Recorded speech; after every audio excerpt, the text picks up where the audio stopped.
Reading through the Bible in a year, March 10th, Exodus 21, Luke 24, Job 39, and 2 Corinthians chapter 9.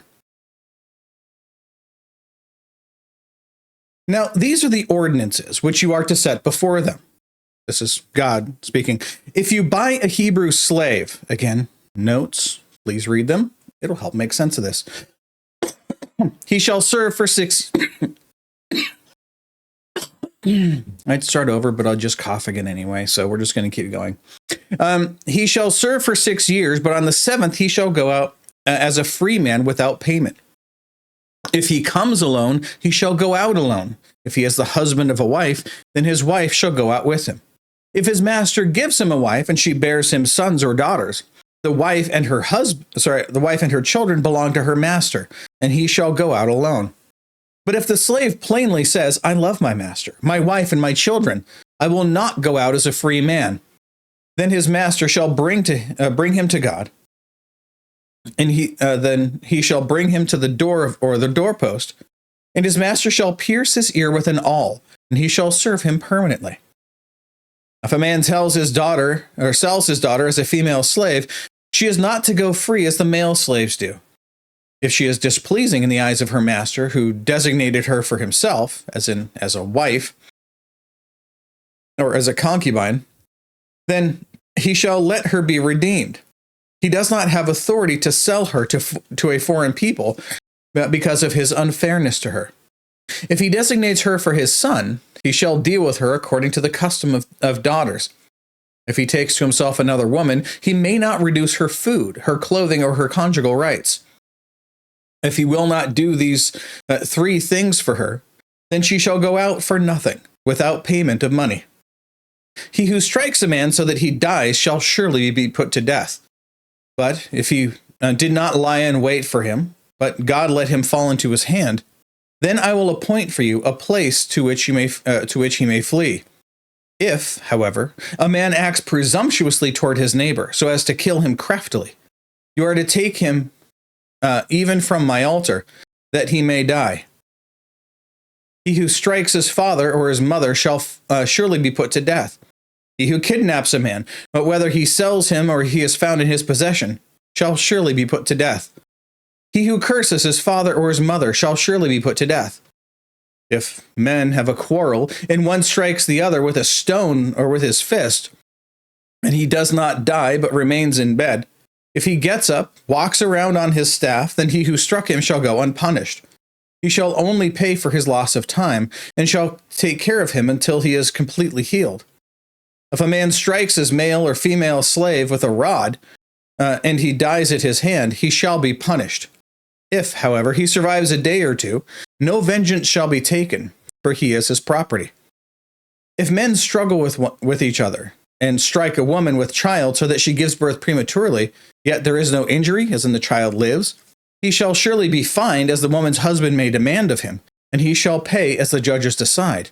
But if there is any further injury, as in the child dies, then you shall appoint as penalty life for life, eye for eye, tooth for tooth, hand for hand, and foot for foot, burn for burn, wound for wound, bruise for bruise.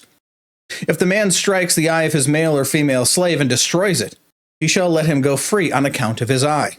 And if he knocks out a tooth of his male or female slave, he shall let him go free on account of his tooth.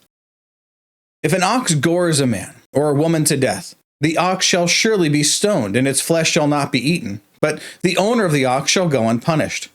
If, however, an ox was previously in the habit of goring, and its owner has been warned, yet he does not confine it, and if it kills a man or a woman, then the ox shall be stoned, and its owner also shall be put to death. If a ransom is demanded of him, then he shall give for the redemption of his life whatever is demanded of him. Whether it gores a son or a daughter, it shall be done to him according to the same rule. If the ox gores a male or female slave, the owner shall give his or her master 30 shekels of silver, and the ox shall be stoned. If a man opens a pit, or digs a pit and does not cover over it, and an ox or a donkey falls into it. Make sure I don't lose notes. Back to the text. The owner of the pit shall make restitution, and he shall give money to its owner, and the dead animal shall become his.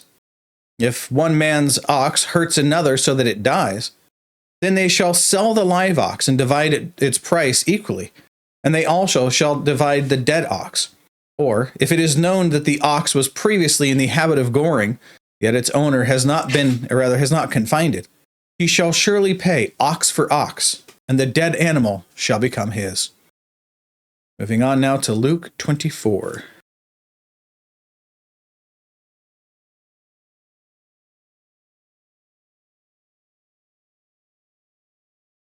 But on the first day of the week, at early dawn, they came to the tomb, bringing the spices which they had prepared, and they found the stone rolled away from the tomb. But when they entered it, they did not find the body of the Lord Jesus. While they were perplexed about this, behold, two men suddenly stood near them in dazzling clothing. And as the women were terrified and bowed their faces to the ground, the men said to them, "Why do you seek the living one among the dead? He is not here, but he has risen. Remember how he spoke to you while he was in Galilee, saying that the Son of Man must be delivered into the hands of sinful men and be crucified, and the third day rise again." And they remembered his words and returned from the tomb and reported all these things to the 11 and the rest. Now, they were Mary Magdalene and Joanna, and Mary, the mother of James. Also, the other women with them were telling these things to the apostles. But these words appeared to them as nonsense, and they would not believe them.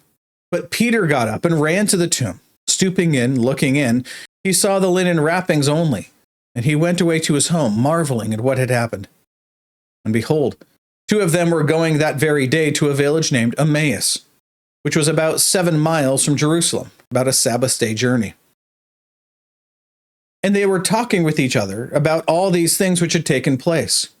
While they were talking and discussing, Jesus himself approached and began traveling with them, but their eyes were prevented from recognizing him. And he said to them, "What are these words that you are exchanging with one another as you are walking?" They stood still, looking sad. One of them, named Cleopas, answered and said to him, "Are you the only one visiting Jerusalem who is unaware of the things which have happened here in these days?"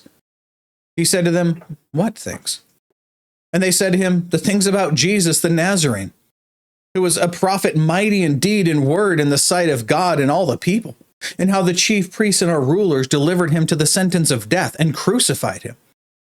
But we were hoping that it was he who was going to redeem Israel." Again, the conquering king, we've talked about that before.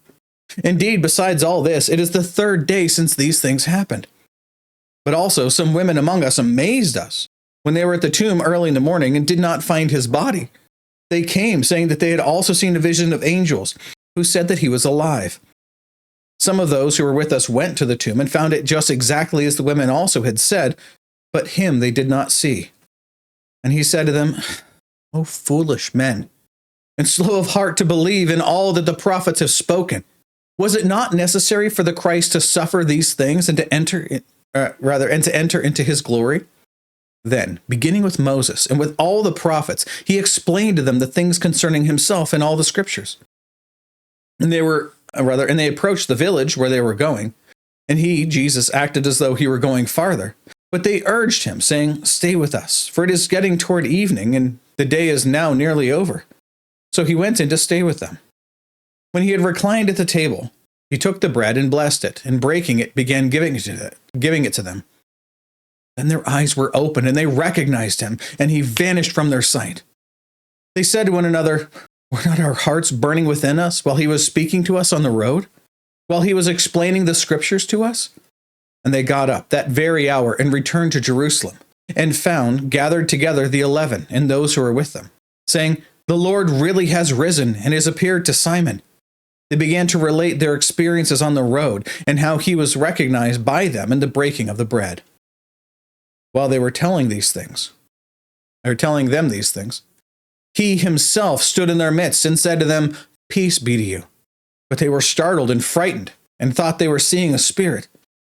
And he said to them, "Why are you troubled? And why do doubts arise in your hearts? See my hands and my feet, that it is I myself. Touch me and see. Our spirit does not have flesh and bones as you see that I have." When he had said this, he showed them his hands and his feet. While they still could not believe it because of their joy and amazement, he said, excuse me, he said to them, "Have you anything here to eat?" They gave him a piece of broiled fish, and he took it and ate it before them. Now he said to them, "These are my words which I spoke to you while I was still with you, that all things which are written about me in the law of Moses and the prophets and the Psalms must be fulfilled." Then he opened their minds to understand the scriptures. He said to them, "Thus it is written, that the Christ would suffer and rise again from the dead the third day, and that repentance for forgiveness of sins would be proclaimed in his name to all the nations, beginning from Jerusalem. You are witnesses of these things. And behold, I am sending forth the promise of my Father upon you. But you are to stay in the city until you are clothed with power from on high." And he led them out as far as Bethany and lifted up his hands and blessed them. While he was blessing them, he parted from them and was carried up into heaven. And they, after worshiping him, returned to Jerusalem with great joy and were continually in the temple praising God. Bringing up this note here in the middle. It's an article about the ascension of Jesus. I want to make sure you don't miss that. And that's all the notes. Moving on now to Job 39.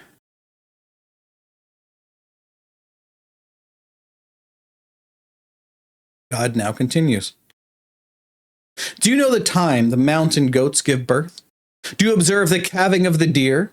Can you count the months they fulfill? Or do you know the time they give birth? They kneel down. They bring forth their young. They get rid of their labor pains. Their offspring becomes strong. They grow up in the open field. They leave and do not return to them. Who sent out the wild donkey free? Who loosed the bonds of the swift donkey? To whom I gave the wilderness for a home and the salt land for his dwelling place. He scorns the tumult of the city, the shoutings of the driver he does not hear. He explores the mountains for his pasture and searches after every green thing. Will the wild ox consent to serve you? Or will he spend the night at your manger? Can you bind wild ox in a furrow with ropes? Or will he harrow the valleys after you? Will you trust him because his strength is great and leave your labor to him? Will you have faith in him that he will return your grain and gather it from your threshing floor? The ostrich's wings flap joyously. With the pinion and plumage of love, she abandons her eggs to the earth and warms them in the dust. She forgets that a foot may crush them, or that a wild beast may trample them. She treats her young cruelly, as if they were not hers. Though her labor be in vain, she is unconcerned, because God has made her forget wisdom and has not given her a share of understanding. When she lifts herself on high, she laughs at the horse and his rider. Do you give the horse his might? Do you clothe his neck with a mane? Do you make him leap like the locust? His majestic snorting is terrible. He paws in the valley and rejoices in his strength. He goes out to meet the weapons. He laughs at fear and is not dismayed. He does not turn back from the sword. The quiver rattles against him, the flashing spear and javelin. With shaking and rage he races over the ground. He does not stand still at the sound of the trumpet. As often as the trumpet sounds, he says, "Aha!" And he scents the battle from the battle from afar, and the thunder of the captains and the war cry. Is it by your understanding that the hawk soars, stretching his wings toward the south? Is it at your command that the eagle mounts up and makes his nest on high? On the cliff he dwells and lodges upon the rocky crag, an inaccessible place. From there he spies out food. His eyes see it from afar. His young ones also suck up blood. And where the slain are, there is he. There we go. Moving on now to 2 Corinthians chapter 9.